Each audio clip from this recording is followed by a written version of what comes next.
Hello everyone, today we are going through the top most broken NOP moves in the game list. Thank you so much for participating, giving your suggestions and your opinions in my community post. And without any further ado, I do this without a script, just showing my opinions straight from the heart. So I hope you enjoy. So we start with number 5, and for number 5 I have picked Knockoff, suggested by you of course. Why Knockoff? Well, it started off pretty awful in Generation 3 I believe with 20 base power. It was absolutely garbage, nobody ever played it, there was no reason to because items weren't that powerful anyway. But then items became very prominent and every Pokemon basically benefits from its item very much. Also, it's widely accessible to fighting type Pokemon, which struggle with ghost type Pokemon. So normally your Machamp has a pretty decent chance of knocking out the Gengar with a knockoff. And it gets rid of an item, so sometimes you will be getting rid of a Scarf, which normally would outspeed you. Next up we have Toxic on position number 4 on this list. Why Toxic? I don't believe I need to explain. Toxic has been the bane of fucking Pokemon games for the longest time now. It's super pressuring.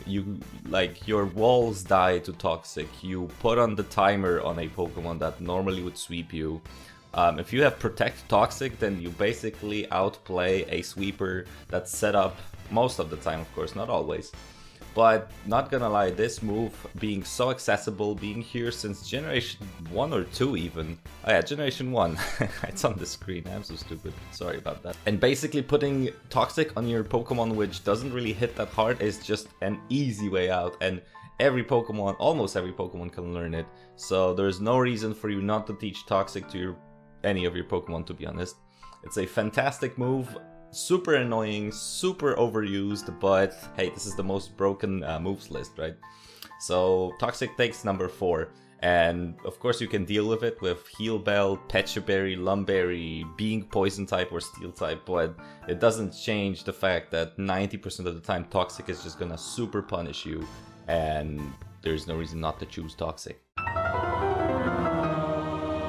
Position number 3, we finally move into the territory of signature moves, and Spectral Thief is my pick for number 3. Also suggested by a big chunk of you guys. Of course, it's the signature move of Marshadow, and that's exactly why I was hesitating with choosing this move, because it is a signature move. But nonetheless, if you go Ubers and you face a Marshadow, it's such a threat to you. This move wouldn't be as broken, I would say. It wouldn't be number 3 here if it wasn't for the fact that it does not steal negative stats. This move is super strong. First of all, 90 base power, 100 accuracy, so it will always hit. It's probably one of the strongest physical ghost type moves. So let's say you go for Dragon Dance and then you go for Dragon Ascent, right? With your Mega Rayquaza. So you get to +2 speed, +2 attack, let's say, and then you go for Dragon Ascent to hit the Marshadow, and you're like, his special defense and defense will drop because of my special defense dropping, and no, he will just take your boosts and will leave you with your weak defenses. And this is also why it's super broken, because it first takes those boosts and then it hits. If it was like it hits and then it takes the boosts, it would be still good, but it wouldn't be as good. But literally not taking negative stats and first taking the stats and then hitting is super strong. It's super broken. And then you think, what move could possibly beat this move? Well, we still have 2 positions on the list, so let's see. Okay, so if you viewed my community post, then I'm pretty sure you're not surprised by this. And of course, I'm not surprised either. Geomancy is the signature move of Xerneas, which basically, in its introduction in Generation 6, defined the Ubers metagame, I would say. So, the same with Spectral Thief. Geomancy is a signature move, so it's super hard to apply it to a wider scale. Geomancy does exist, and Xerneas also does exist. And to be honest, I'm choosing Geomancy as number 2, purely because of its click to win nature. If you have a Power Herb Geomancy Xerneas in your team and you're a skilled player, Of course, I'm skipping the fact that some people will press it turn 1 and then get phased out or get destroyed by a resisted Pokemon or whatever it is. Priority or counter, mirror code, whatever. But basically, the fact that this move exists with this Pokemon with a item like Power Herb, it just defines that you need a counter to this Pokemon and this tactic, to be honest, in your team, because otherwise you're just gonna get absolutely destroyed. As I was saying, a skilled Pokemon player will probably hold on to this Pokemon until he's certain that this is the time to activate it and win the game. Because honestly, when that is the case and there's no surprise value, like, I don't know, for some reason someone's running a choice or a focus sash Kyogre or something, but then even then, you know what I mean? If you know what's going on and you know the standard teams that you're facing, and you have a Geomancy Xerneas up your sleeve, then when you know when to click it and you click it, the opponent is basically can forfeit, right? Because there's nothing you can do unless you have a dedicated counter, as I said. And because of this fact, I'm putting it on number 2, because legitimately this Pokemon is click to win. With this move, I mean, it's click to win. And again, because this is a signature move, let's just say that we apply it to someone else. It's not Xerneas, but basically getting a +2 special attack and speed and special defense even in one turn is crazy. Any special attacker, I mean, let's say Alakazam gets this. Alakazam with Geomancy Power Herb would be also really strong. I would say really, really strong. Of course, it wouldn't have the Fairy Aura to boost his, not Psychic Aura, whatever. You know what I mean, right?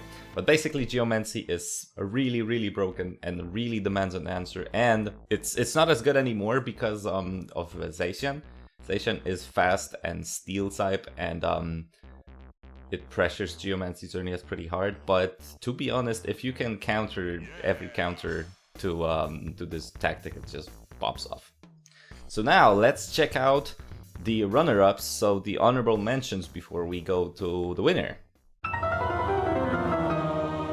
So the first runner-up is Vicious Rend. I'm choosing it mostly because of how much of an impact it had in the release of Sword and Shield, with Dracovish, of course. But to be honest, this move is not as good as you think, taking out Dracovish limitations. If it was on something like Barraskewda, it would have been crazy good. But Dracovish basically only makes it work in one scenario. Now I know there is a Sand Rush Dracovish release with Crown Tundra, so probably this is gonna be crazy good again. But at this point, I think this is not good enough to put on the list. Next up we have the new moves Astral Barrage and the other one, I forgot what, Icicle Lance, something like that. And they are just super, super strong with no drawbacks, so I just decided to put them on because it's relevant right now with the Crown Tundra. And for those who are not aware of it yet, well, there they are, 120 power and 100 accuracy, but nah, nothing that crazy. Then we have U-Turn, which is not broken at all, but it made a huge impact on the metagame since its introduction in Generation 4. And there's also Volt Switch and Flip Turn now, but U-Turn being the OG I'm putting on here. It's a really good move. It's not broken at all. It doesn't do that much damage, but it's a super cool move that allows you to do a lot of plays. So it's not broken, but I'm putting it here anyway, so yeah. And we have Rising Voltage, which has seen its rise in DLC number 1 for Sword and Shield. It's a really, really strong move when used correctly, especially with the new Regieleki. It's really strong. And also, if you've seen my videos and probably many other videos, Raichu, a lowland form, can really benefit from Rising Voltage and Surge Surfer, there we go. So yeah, it's a super strong move, but of course it gets countered by ground types, so. And then last on my list of runner-ups is Behemoth Blade. Also there is Shield Bash and Dynamax Cannon. I just decided for Behemoth Blade because it's the most prominent. Of course it's strong versus Dynamax even more than it is in normal form. But it is a signature move of one of the most broken Pokemon, so to be honest, if it wasn't used by Zacian, it wouldn't be that good, I would say. It would be a consideration, but it wouldn't be an auto-include.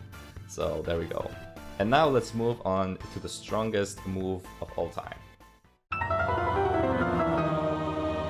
Kung Fu Panda Pinky Death Grip.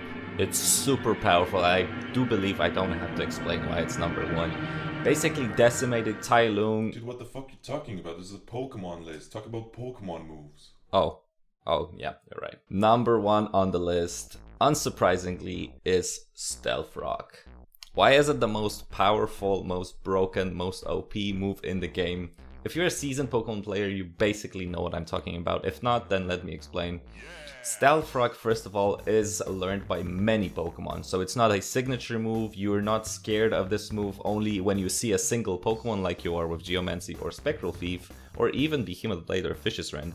But Stealth Rock is widely accessible. Not only that, it can really break a lot of tactics. Not only focus sashes, sturdies, but Pokemon that basically need its HP, like for example Water Spout, Eruption, or something like that. It also, compared to Spikes, is counting for its weaknesses and resistances. So if you are a Charizard, if you are a Volcarona, if you are Moltres, you are in for a super bad time. Generation 7 even included a new item just to counter Stealth Rock, which is called Heavy Duty Boots, of course. And there is Rapid Spin, there is Defog, there's Court Change, there's so much going on about this move that basically it just defines and has defined the metagame ever since its release in Generation 4. It's basically so prominent every generation. It has seen no nerfs, to be honest. I haven't seen a single nerf to this move, only counters such as Heavy Duty Boots, as I said. But basically it's crazy strong. It basically allows you to chip damage before your sweeper. It allows to break sashes for your sweeper to not counter you. And as I said, the weaknesses and resistances and also the super effectiveness is crazy good here. It's the best move in the game. Hands down the best move in the game. And there is no reason at all you should not run this move. And I do believe that every team in the world is running this move at some point. Of course, unless you're going for something crazy or you don't know about this move. But as soon as you know about this move and as soon as you get good at Pokemon, this is the number 1 move to have on your team. And I cannot express how broken it is. Of course you could say, oh, but it doesn't do damage, it's not helping you sweep, but legitimately this move has defined the meta ever since Generation 4, so 2005 or something like that. It's been 15 years of this move and it's still relevant as ever, it's still super powerful. And now having a counter in Heavy Duty Boots still doesn't change that much, I would say, because you cannot have Sash and Heavy Duty Boots. Crazy good move, and honestly, I'll just leave it at this. Thank you so much for your votes and opinions and comments under the community post. And I believe this concludes my list. And if you disagree with anything, let me know in the comment. If you agree, then like this video or whatever you want to do. And I would love to hear back from you. If you don't believe Stealth Rock is the most broken move, then let me know why. But I think my reasoning is pretty strong right here. And you cannot deny that what I said is untrue. So yeah, thank you for watching. And I'll see you in the next video somewhere down the line.